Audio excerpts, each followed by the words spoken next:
Welcome to Master of Science with host Professor James McCanney. The good professor's career spans 50 years as a university teacher, scientist, and engineer. Each week, he will explore the rapidly changing world of science as many long-held theories are crumbling under the weight of new data. He will cover the fields of geology, archaeology, meteorology, oceanography, space science, astronomy, cosmology, biological evolution, virology, energy, mathematics, and more. So please welcome the host of Master of Science, James McCanney.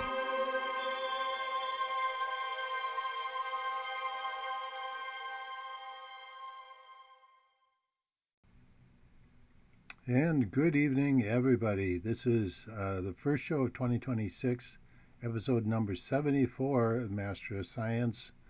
And wow, this is moving into a new year. And what a crazy, crazy world we live in today. I am not going to comment. I know a lot about what's going on from both sides of the gallery, let's put it that way. And very complex situation today. But I'm not going to comment on this show or any, really, if I do other interviews. Everybody is weighing in on this, and there's a lot of commentary from all different sides, different angles, different perspectives. And so when that's going on, I tend to just stay out of the fray because unless there's something really monumental that I have to contribute. But very complicated situation that has a long history.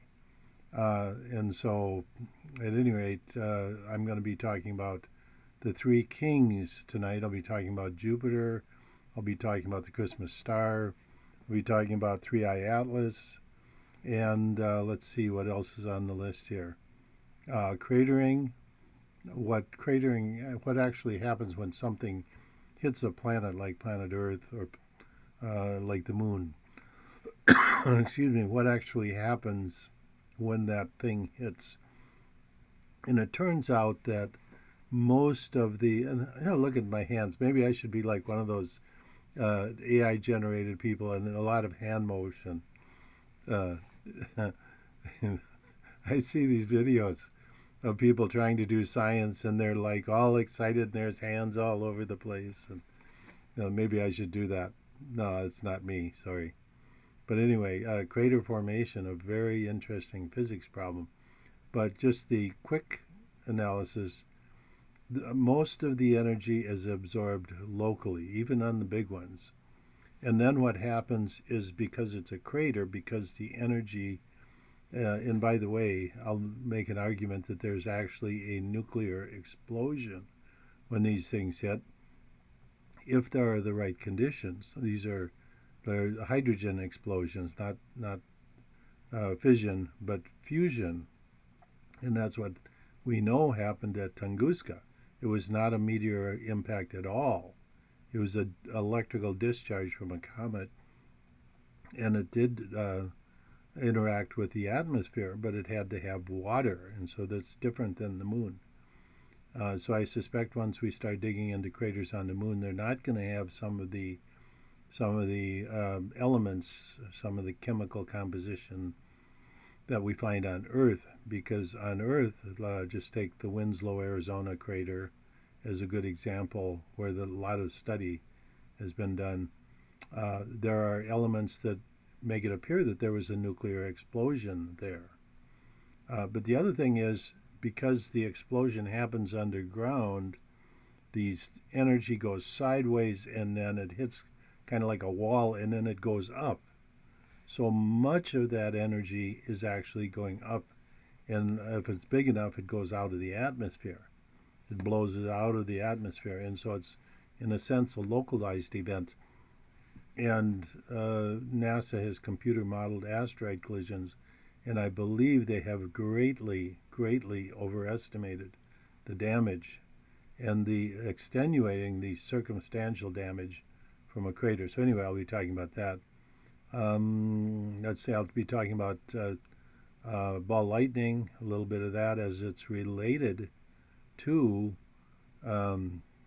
is related to this whole process of atmospheric electricity, how the sun works, how Jupiter works. Jupiter is a small unlit star, and uh, the whole idea of funding fusion reactors through government funding, something that has never worked, never is going to work, is just a pig with lipstick. A lot of government funding, and that's where a lot of science, professional scientists are moving, is trying to make a bigger reactor to get plus unity, they call it, more energy out than you put into it. But that only involves the reaction itself. In other words, if you put a certain amount of energy into making a particle go fast, do you get more energy out of it? They don't talk about all the equipment that had to be built, all of the energy, all of the magnets, etc. Is the reaction sufficient to run all of this stuff and actually provide the energy to build it all? And that's the problem, for example, with three-blade wind turbines, and in a lot of cases solar, is that they will never even pay for the basic materials and construction and installation, let alone produce a profitable electrical output. If it were highly profitable in creating electricity, the GE and Siemens would be in the energy business. They wouldn't be selling three-blade wind turbines, they'd be installing them and selling energy. But they don't work. So their business model is to sell the equipment, and of course they're all going out of business because it's a terrible business model. Okay, well, I could go on and on. But anyway, let me start at the beginning. 2026 is guaranteed to be probably crazier than 2025. That's all I'm going to say.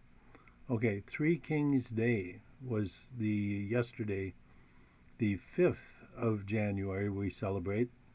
And of course, the Orthodox churches celebrate Christmas and Three Kings differently, but basically the thought is the same as Catholics. And of course, I grew up as Catholic, went to grade school, high school, and college. When I went to Tulane for my advanced physics degree, I was, of course, that's a public institution.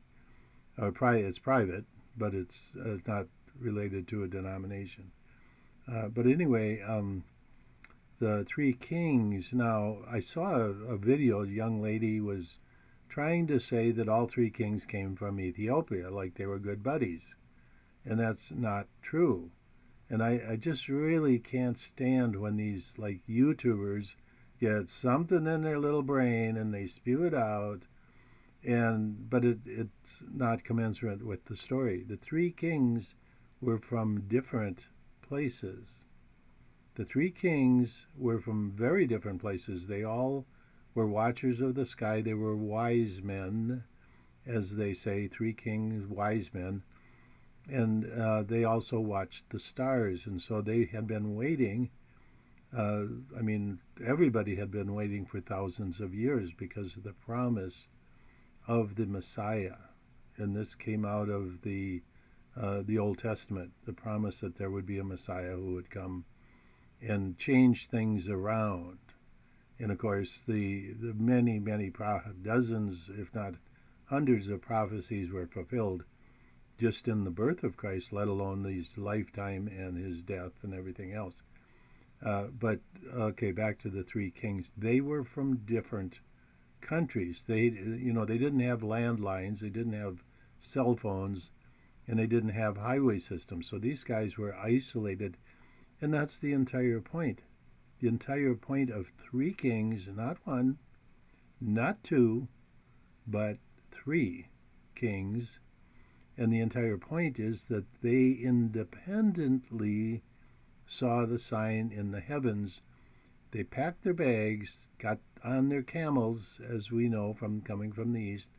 So they didn't it wasn't just like in the little pretty picture for Christmas where they got the three kings walking along the desert with a palm tree in the background and a star up in the sky. No, they had to have an entourage with food and servants and food for all these people and defenses because they're crossing open hostile territory following this star. They discovered it in the east and they followed it to the west. Well, that's a typical of a comet. That's a comet. I'll be talking a little bit more about the Christmas star. I'm not going to do a full-blown Christmas star episode. I want to concentrate on the three kings. So number one, point very important, they lived in independent countries. They were completely isolated from each other. And as they started moving towards the west, they found one another. They were like, oh, what are you up to? I'm following the star. Well, me too. Let's work together. Let's travel together for safety. Because this is in the middle of nowhere. Got to remember that there were no superhighways, and it took a long time once they saw the star. Now, what was the special thing about this star? Okay, well, definitely it was a comet. It was a comet with a tail, and a star with a tail. So, that's a comet. That's a comet. Sorry. It's not a supernova. It's not a planetary alignment. I already talked about that. That's the most ridiculous thing, but that's what NASA pushes. Atheist science from NASA got to weigh in on the Christmas star, even though they're atheists. And so the Christmas star was a comet. But we see comets all the time. Comets are not unusual. Since Aristotle believed that there were fire in the atmosphere. And then finally, in the Middle Ages, Kepler and Halley discovered that these were in orbits out there around the sun because they had celestial mechanics. They could measure the orbits, etc. And by the way, the ancients probably knew about this. The Mayas, I wouldn't say the Aztecs. The Aztecs were pretty primitive in terms of understanding, but the Mayas and the Incas had a much better understanding of celestial mechanics. And the precursors of the Mayans and the precursors of the Incas that lived before the great Venus catastrophe had a much better understanding of celestial mechanics. Okay, and that is the study of the movement of stars, and that's why they called comets the lawless ones. They didn't follow specific gravitational orbits.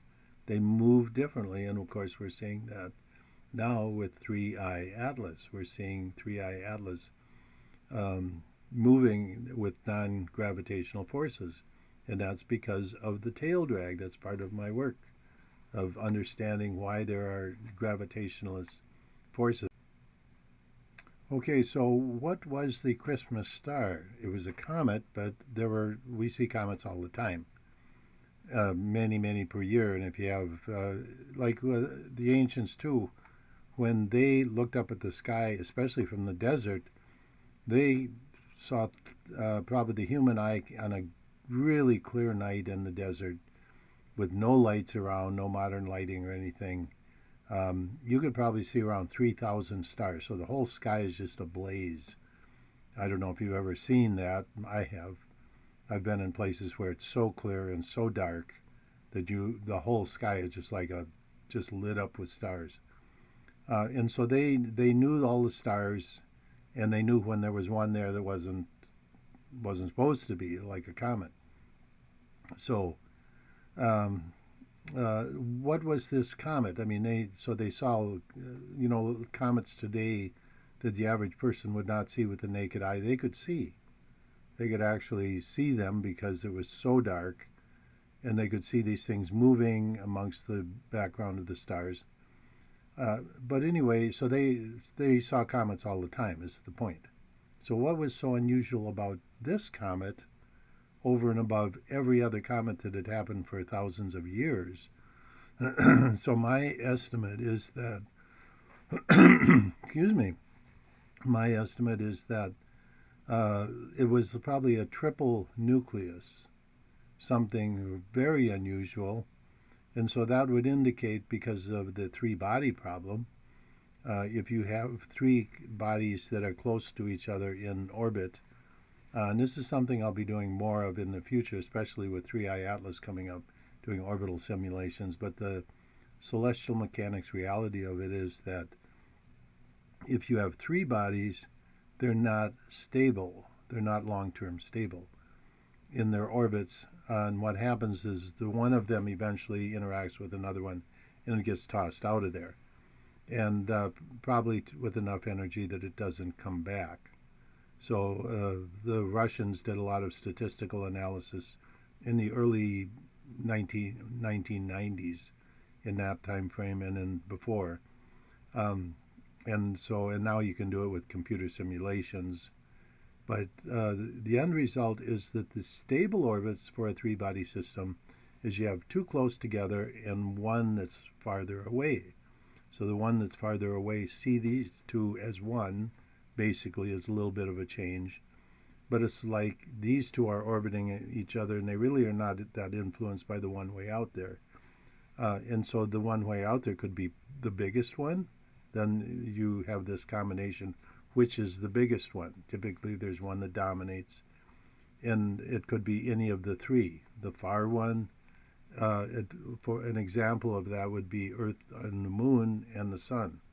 The Sun is the big guy. The Earth has the Moon orbiting around it, and so our Earth-Moon system sees the Sun, in a sense, as a kind of a constant force at a distance, but it's a stable system. It's a stable gravitational system, two objects close together and one far away. And or it could be that the two close together, one is the biggest one, and there's the maybe the medium-sized one is orbiting there, and then you have one little one that's far away. But in terms of comets, what this would look like is this main nucleus with some kind of activity, some kind of pulsing activity. But then the far one would also be a comet orbiting it.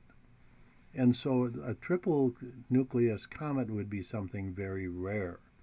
And it might even have a set frequency that they were looking for. We don't know what these guys really had in mind. But it was something that had been predicted thousands of years earlier. And when they saw it, they go, that's it. That's the Messiah comet. That's the sign in the heavens. They packed their bags. And you got to remember now that the three kings didn't have a superhighway with Mercedes-Benz to cross the desert. This was an operation that took time. And that's why, once again, we know it was a comet and not a planetary alignment. A planetary alignment, we have them all the time, many, many per year, and they only last for a few hours. And so it wouldn't be like, okay, well, it's on the east side of the sun at this point, and then later it's on the west side of the sun. Wouldn't be. The planetary alignment does not match any of the requirements for the Christmas star. But years and years and years, NASA, that was their story. Every Christmas, bet on it like Las Vegas. You would guaranteed somebody come out of NASA, oh, the Christmas star was a planetary alignment. They don't want you to know about comets, and this 3i Atlas thing is a total psyops to make everybody believe that comets are dirty snowballs. That's the entire theme of everything that's out there, including the Disbane, I call them the AI chicks. In a lot of cases, they're not really AI, but their content is AI generated, and they are reading a script. And like I say, they got all these hands and a big smile. And did you know? Oh, and that comets are dirty snowballs, and little snowballs, little icy wonders, all the little words to make you think that comets are dirty snowballs. Craziness. But anyway, that's the main theme that's being pushed onto you, the public. And it's something that is so predominant that people just, the average person on the street, just doesn't get it. And it's like the Middle Ages when they were pushing flat Earth. They were pushing the flat Earth theory onto the general public. And today's flat Earth theory is the dirty snowball comet model. Why? Because they know something is coming. And I don't know when or what the story is, but this 3i Atlas psyops is, and there's many aspects to it. That's why I use plural, psyops. But anyway, getting back to the three kings.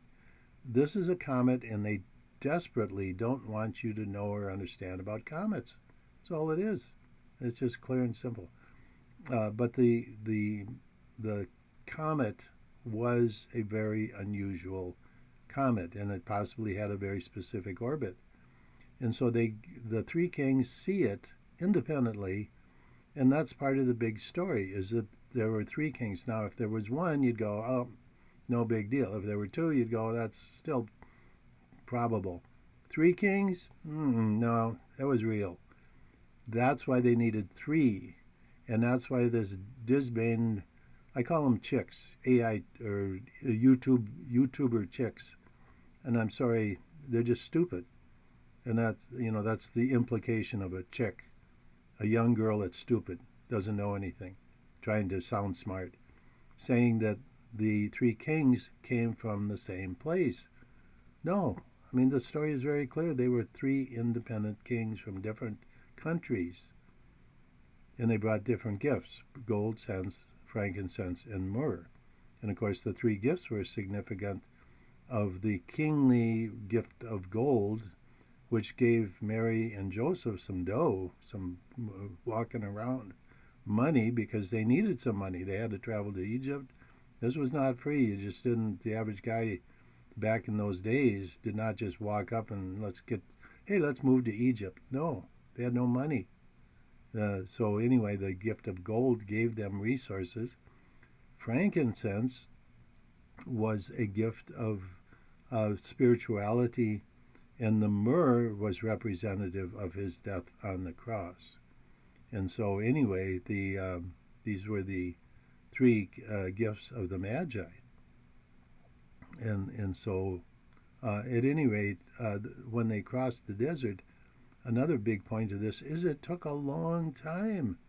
It may have been years from the time they first saw the star and then eventually got to Bethlehem.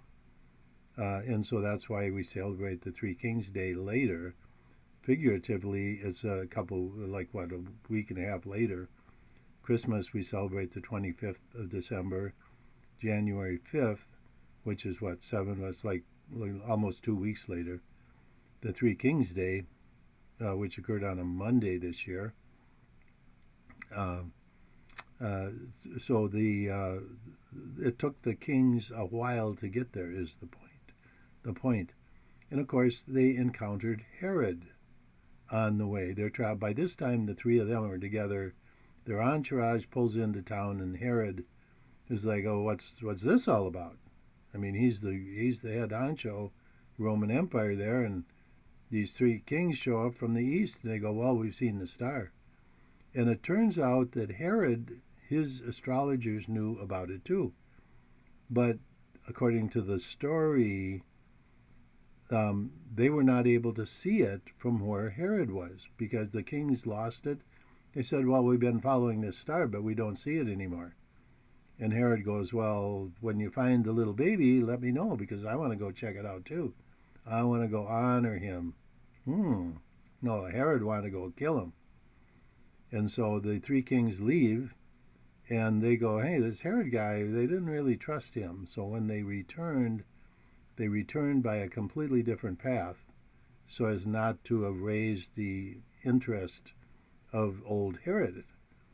And so what Herod, of course, did is had all the firstborns, males, killed in the whole country.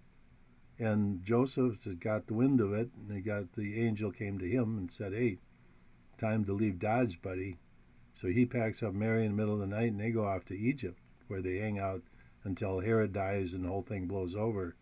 And they come back into the Mideast, into what is now Israel.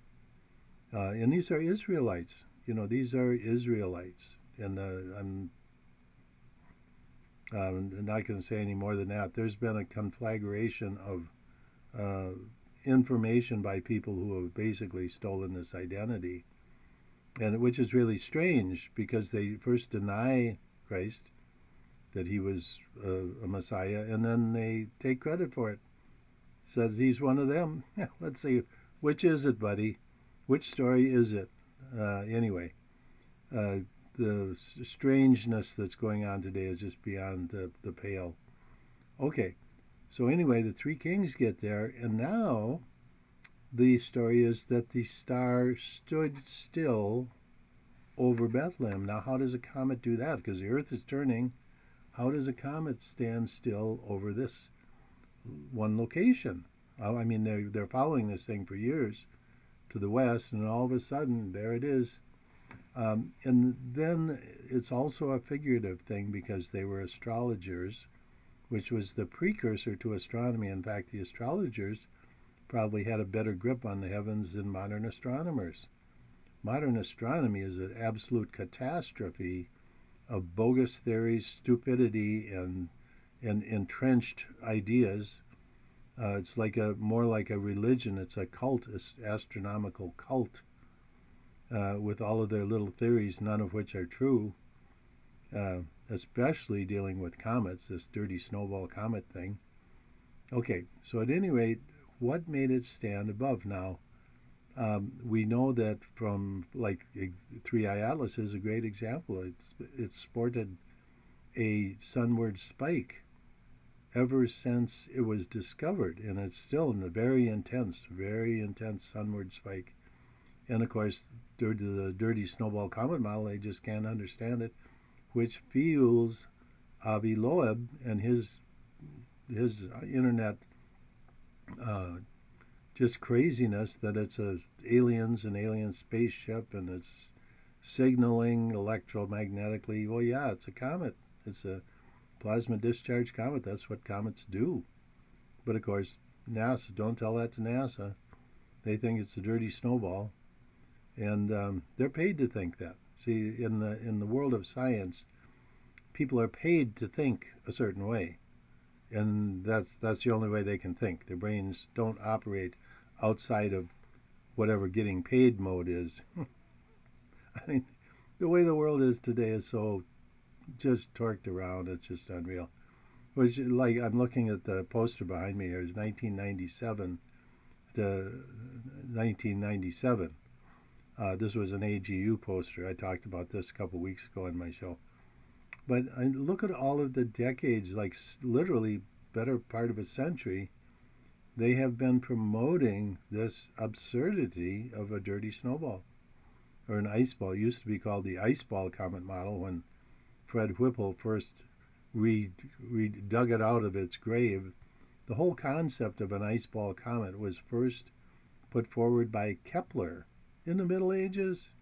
Yeah, Middle Ages, Flat Earth Society, dirty snowball comet. And but people really never had a good clue. There were hints that it might have some electrical activity and people could look at the spectrum, but nobody really understood it until I came along and put a complete theoretical structure around comets. Not only comets, but how did the sun produce the charges, the capacitor? All of that is part of my work, which, of course, is completely obfuscated today. Okay, so back to the Three Kings, just to wrap this up. The end days, remember that the prediction and what Christ said, it says when the end days come, look up, because the signs in the heaven and what he describes is a comet, that the stars will seem to fall from the heavens, the meteor streams. The moon will appear to turn to blood. The blood moon, which we actually call it a blood moon, is because of the haze in the sulfur dioxide in the atmosphere due to the comet. So it's going to be a comet. And so my estimation is this entire Three Eye Atlas disinformation psyop is to pump the public full of dirty snowball comet, and something is coming. I don't know. I don't have any information myself. I don't have any. It might be in 10 years, it might be in 20 years, it might be next month. I mean, I don't know. But they're doing this for a reason. They are psychologically setting up the public to completely misunderstand. And I mean, it makes sense. If it's kind of like on a very primitive, stupid level, that, okay, here's the thing up in space, it's got tail material coming off of it, And the idea that the tail is there because it's coming from this nucleus thing.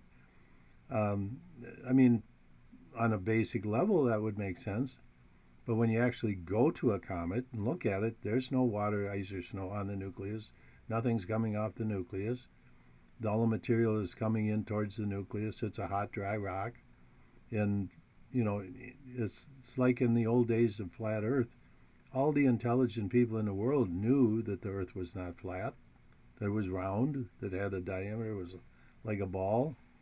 Christopher Columbus, studied maps. That's what the navigators were. They were people who studied maps, just like the three kings. They had maps, they had charts, they had information based on geography and the stars, and it was something that they studied. They were much more knowledgeable than we are today, the average person especially. But the average person in the Middle Ages thought the earth was flat, and that if you went out on the ocean, that's what they taught from the pulpit. From the pulpit. To keep those people mentally sequestered. Okay, let me see. Yeah, and so one of my other points was the three kings possibly set out before the baby was even born. And so, I mean, it may have been, let's say it was a year-long trip. Very likely could have been, and they arrive with the comet above, they may have started out when Mary first conceived the baby. Let's just take an example.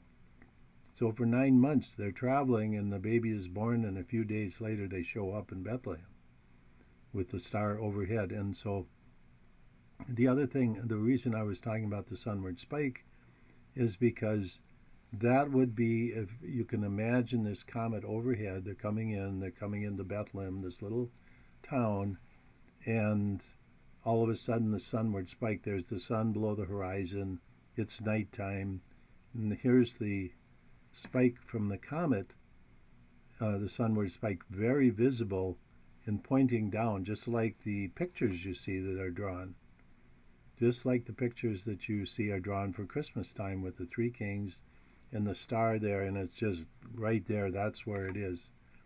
And indicating the birthplace of the child. And of course, it might be at a certain hour, like say midnight. Okay, they're following it, and every night at midnight they take a reading. And that's what, like if you look at people on the ocean, if you look at a captain of a ship, say a big ship out in the ocean, back in the Middle Ages before they had GPS, every day at the same time they would go out on deck with their instruments and check the sky, where the sun was, where the moon was, where the stars were, everything. That was part of their job in navigation, is understanding the stars. So you can imagine these kings every night at say midnight, they're looking, where's that thing? There it is. Okay, on this particular night, it's beaming down. That sunward spike is just blazing. And it could have been at like a perihelion point where it stopped temporarily in its orbit, and it's right there midnight, and boom, there's the manger. So they may have been traveling for 9 months or more before they finally showed up at Bethlehem. And it all makes sense when you understand that comets are not dirty snowballs. And that's part of the, if you look at any of the issues with comets, that the big comets can become planets. The Venus event that devastated I'm not talking about the Mayans that we know about, or the Incas that we know about, their precursors that lived through the great Venus disaster. That was when Moses was bringing the Israelites out of Egypt. And where did they end up? Northern Europe, the British Isles, Norway, my ancestors. Those are the Israelites. And they migrated up into the Caucasians. That's why they call them the Caucasian Mountains. And so the Northern Europeans were the Israelites. They were the craftsmen in Egypt. The idea that they were slaves walking around in loincloths and being whipped. No, the real story is they were highly regarded as craftsmen, as tradesmen, and as people who uh, did a lot of the architecture before the Venus event. And the Venus event changed the face of the Earth tremendously, tremendously. Whoosh. So anyway, okay, I could go on and on about that. Let me jump off to Jupiter. Um, Jupiter. Okay, starting. Let's see. Today. Today, yeah, starting today, the Jupiter winds. In any place up to January 9th. And this depends on the snaking electrical currents that are in outer space. So what we're going to do is connect into the electron beam on the sunward side of Jupiter. That's part of its discharging the solar capacitor. Okay, so and that peaks on the actual electrical alignment, the linear alignment, the Sun, the Earth, and Jupiter is in a couple days on the 9th of January. So starting today, we're going to start to experience the Jupiter winds, and they are typically straight line winds, and they just blow for days and days and days. And I talked about this before, how this originated. It was back in kind of the mid-90s. I got a call from the military, the U.S. military, and they had just sent a satellite up to measure plasma effects in outer space around Earth, and they're getting this big rush of electrons, and it's from Jupiter. They could tell the electron beam was related to Jupiter. And I said, what the heck's going on? And I said, well, this is the discharge of the solar capacitor. Jupiter has a very large one, and we're connecting into it. And it's on the sunward side, it's electrons. It's like this diagram here. The electron beam is coming in from the sunward side. And so Earth's discharge, electrical current, is connecting with that of Jupiter, and it augments the cross-solar system discharge. Okay, so in any way, that alignment happens about every 13 months as Earth comes around in its orbit and aligns with Jupiter. And right now it's on January 9th. Also want to mention that January 22nd is the alignment we're going to have with Comet 3I Atlas. So this whole December 19th, closest approach, complete nonsense. Anybody on the YouTubers that made a big deal about that is an idiot. They don't know what they're doing. Because it was not any kind of physical alignment, there were no electrical connections of any kind with Earth and the comet, because they were totally disjoint. It was a quirk of the two orbits. In fact, 3I Atlas was moving almost directly away from Earth at the time on the other side of the solar system. So, yeah, the December 19th was a pig with lipstick, as I say. Okay, but January 22nd is when we will physically have an electrical encounter with the comet, just like the Jupiter winds. And the comet is out, but the comet is not as far as Jupiter, and it probably is sporting an electrical discharge equivalent of that of Jupiter. So we're going to see some effects. So we're going to see the Jupiter winds centering around the 9th of January, and the 3I Atlas winds around, and these could get severe. They could get to the point where we would have, say, cyclonic storms in the North Atlantic, like hurricanes, or in the Pacific Ocean. How about a January hurricane or typhoon, or a number of them? It's not impossible, and it would be caused by the electrical connection of Earth with 3I Atlas. And so the 9th of January and the 22nd of January are important dates. And then 3I Atlas moves on and starts its journey out to Jupiter. Now, this is something that I'm going to be doing some simulation looking at the orbits of 3i Atlas and Jupiter, the way it appears is that 3i Atlas will come in below and behind Jupiter. But because it's slowing down, we don't know. I mean, NASA has not released the real ephemeris information for 3i Atlas. Ephemeris is the orbital the orbital dynamics, the orbital elements they're called, and NASA has not released the updated ones.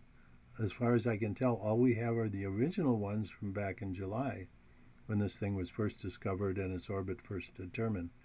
But since then, it's been slowing down, and then after passing perihelion, the closest approach to the sun, it's been speeding up.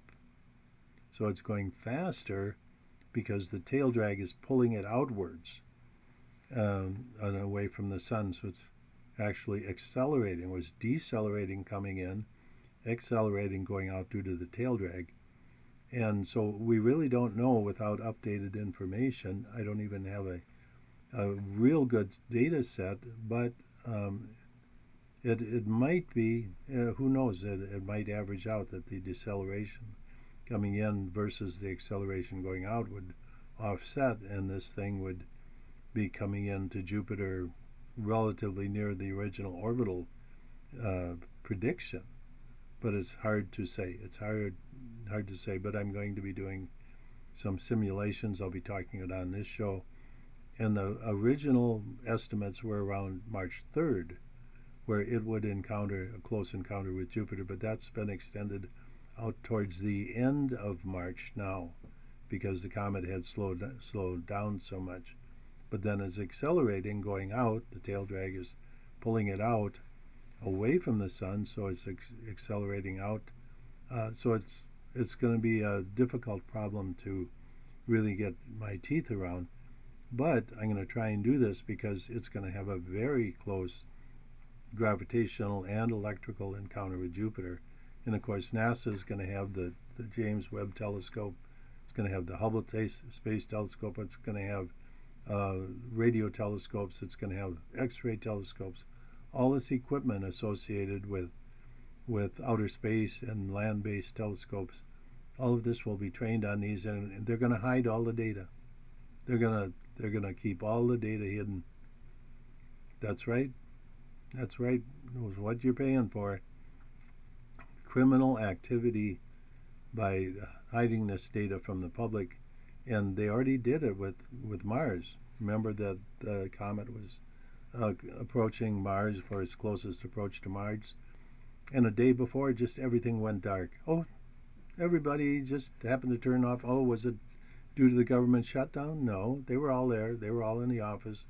They were all seeing the data. The data was in data banks. Oh, but you didn't see it. Oh, no. And now they're claiming it was due to the government shutdown. No, all the data was there. They could still release it now, but they're not.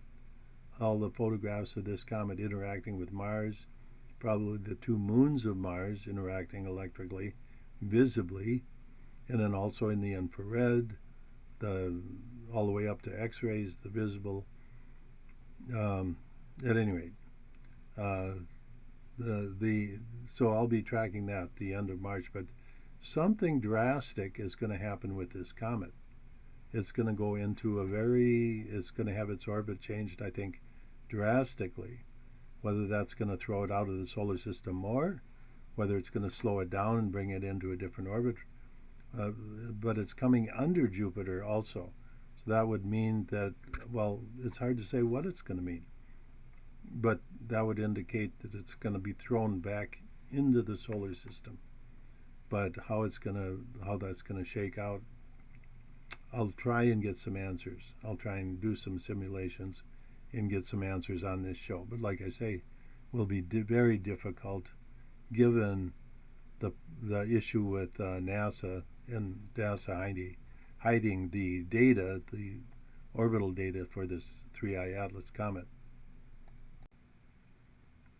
Okay, switching tunes here to cratering. Now, you cannot turn on a YouTube channel, a YouTuber, most of these people, well, I'd say literally all of them, 100% of them have literally no science background, certainly no physics background, certainly no understanding of orbital dynamics, and they're spewing stuff like they're experts studying it all their lives. 30 years of studying. Yeah, well, it doesn't mean much. If this is the thing, anybody who's taken rigorous physics courses and done the work knows what it is. And I'll say this too, most professional astronomers that I've met probably stopped taking physics courses around physics 101 or 102. They might have gotten through that, and that's it. Then they went off into astronomy land and learned all the theories, but very little understanding of physics. And that's the big problem today, is you have people running around spewing stuff that they have no clue, they have no idea what they're talking about. So now let's go to the average YouTuber who's just like little Johnny sitting in his basement making YouTube videos, and it has no physics background at all, and talking about asteroids hitting Earth or something like that.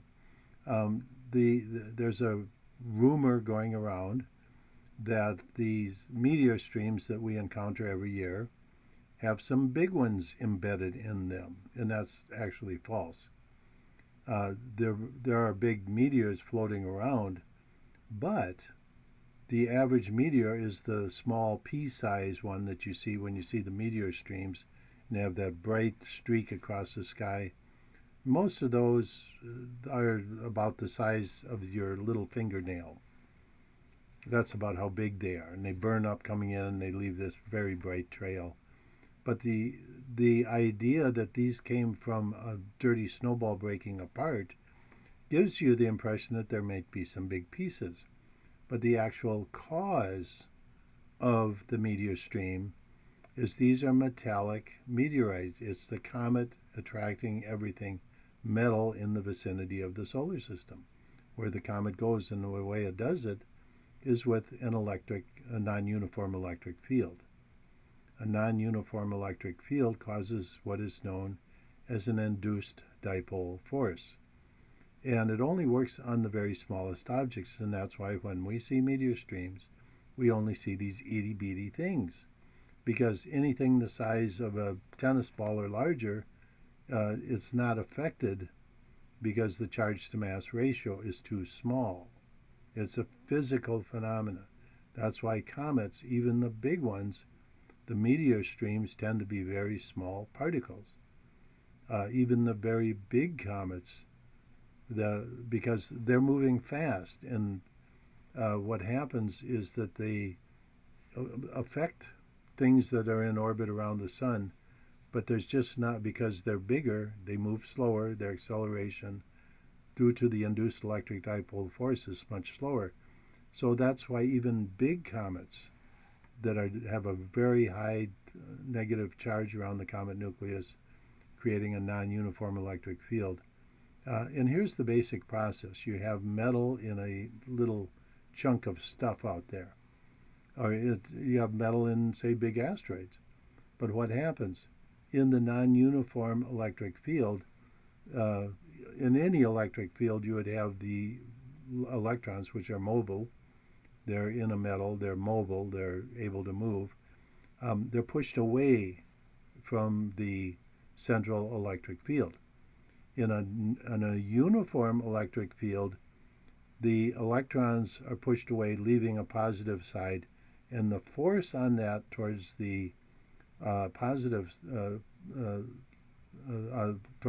there's a negative charge over here. What it does is it pushes the electrons in the metal away, leaving a positive side over here. So that's attracted towards the negative source.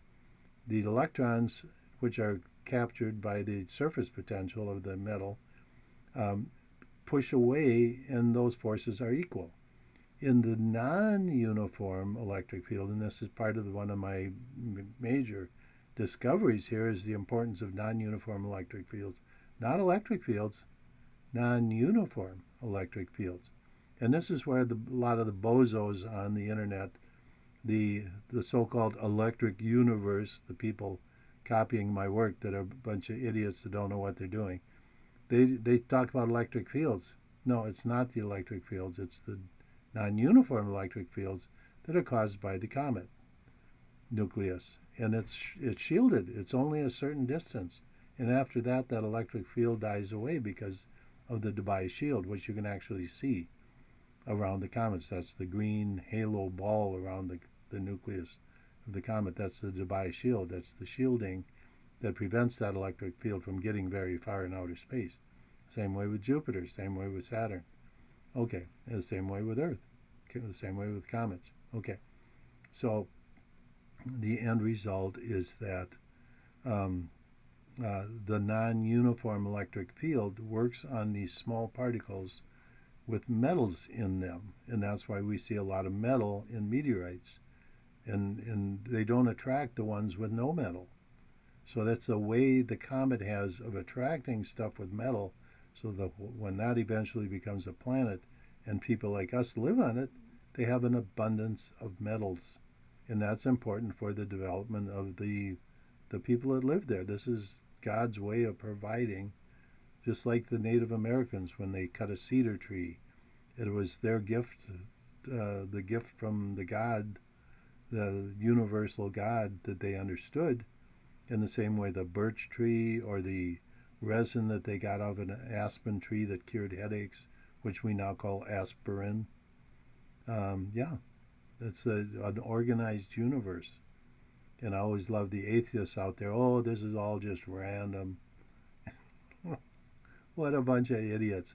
You know, the great thing about atheists, the great thing, is they don't believe in God.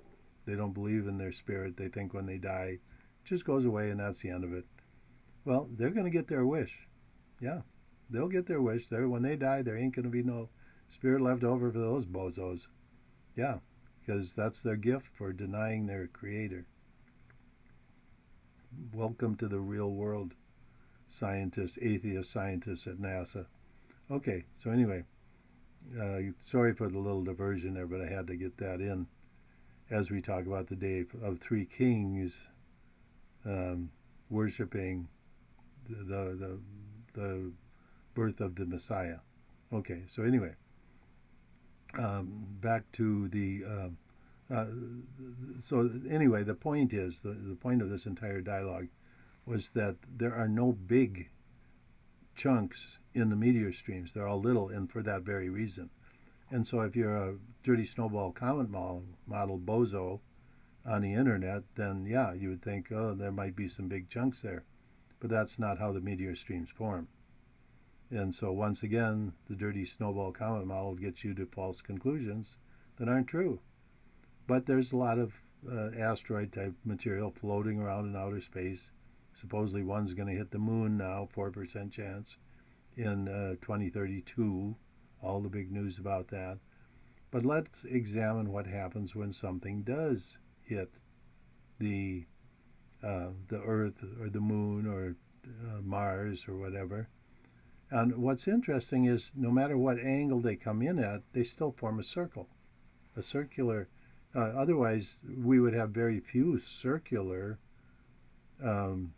craters, impact craters. They'd all be, because just statistically, to have one come perpendicular to the ground level perfectly every time is just not going to happen. Most of them would come in at an angle or something like that. So there's some other process going on that makes the circular crater, and that is the fact that there's an explosion. So that this thing comes in and kind of like a bunker buster bomb, penetrates into the ground, and when it does, when that energy is expended, if there's moisture in the ground, guess what happens, boys and girls? The hydrogen and the oxygen separate. Now you've got hydrogen, and you've got enough energy to kick off a nuclear reaction. So it's an actual explosion. And what happens now, the charge is going off down in the ground. So that blasts out, and eventually it's like this. and all of that material goes up. It's like a little short barrel cannon, so to speak.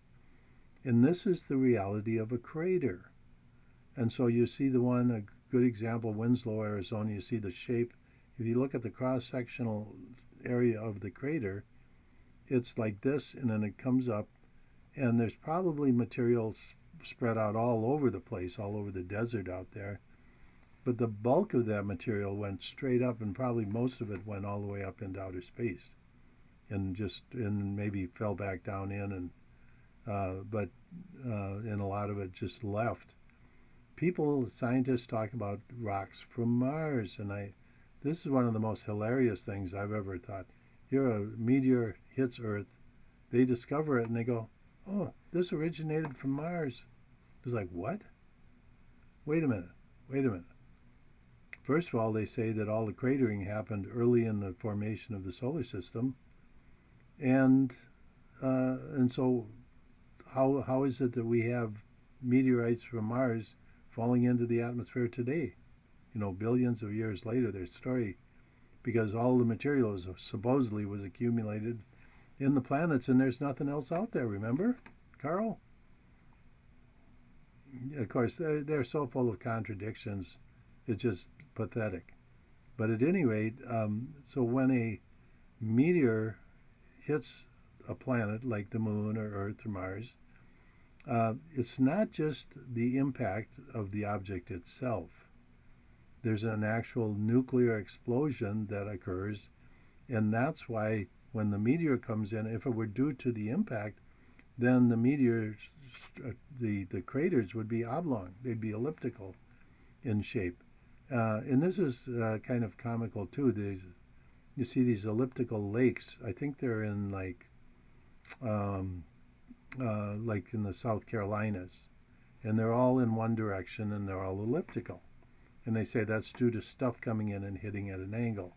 Well, maybe it is, or maybe it's something else, some other effect. But at any rate, I'm running out of time here. I just want to remind you that my Patreon channel, you can support me on my Patreon channel at patreon.com/JMCCSCI. It's my Patreon channel. You can also buy water filters. I make the best water filters on the planet, jmccwaterfilters.com. And use the coupon code JMCC for, I forget what, 5% discount or something. Then I know it came from you listening to this. And also I have my Thursday night radio show that's derivative of the TV show. So I now have the Master of Science with Professor James McCanney Tuesday evenings. Thursday evening, my traditional, the James McCanney Science Hour at the Crossroad on WWCR. And so all of these are different ways you can support me. And the one guy called up one day, he said, "I want to give you a donation." And so I just ran a card, and that was also, I'll be doing some more monetizing, some more different methods of monetizing, and so keep an eye out for that. But you can get this same show on my Patreon channel and also make a contribution. Sometimes I have extra content there when I have time. So we'll talk to you next week. Take it easy.